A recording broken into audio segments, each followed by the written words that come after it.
Bonjour, bienvenue dans les lectures musicales de Créalliance, des lectures de textes inspirants, accompagnées par une musique choisie par la personne qui le récite. Aujourd'hui, c'est Rosa qui nous propose une lecture sur un morceau de Nahash.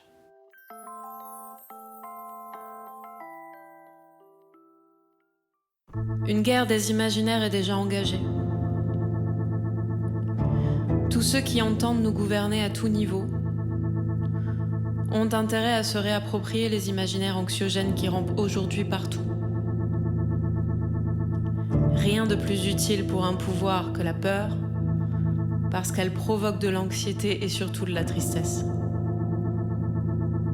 Comme le dit magnifiquement Spinoza, aucun pouvoir ne peut s'exercer sans cette capacité à générer de la tristesse chez les gens. Donc, rien de plus révolutionnaire que la joie. Parce que quelqu'un de triste résiste moins et obéit par défaut. C'est aussi simple que ça. L'espoir ou la volonté sont des termes inadéquats dans ce combat. Personne n'a besoin d'espoir pour lutter si sa lutte est foncièrement liante et collective, empuissante par elle-même. La qualité d'une lutte ne se mesure pas à ce qu'elle obtient, mais à ce qu'elle fait de nos vies et dans nos vies.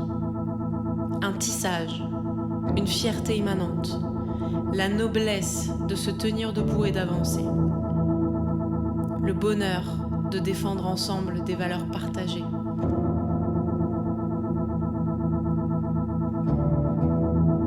Il y a aujourd'hui une communauté de destin terrestre. On a tous les mêmes périls, les mêmes dangers, les mêmes menaces. On devrait prendre conscience de cette communauté de destin, d'autant plus qu'on a un héritage humaniste. C'est-à-dire qu'on considère que tous les êtres humains méritent une égale reconnaissance de leur pleine humanité. Cet humanisme élimine tout racisme, discrimination, supériorité nationale.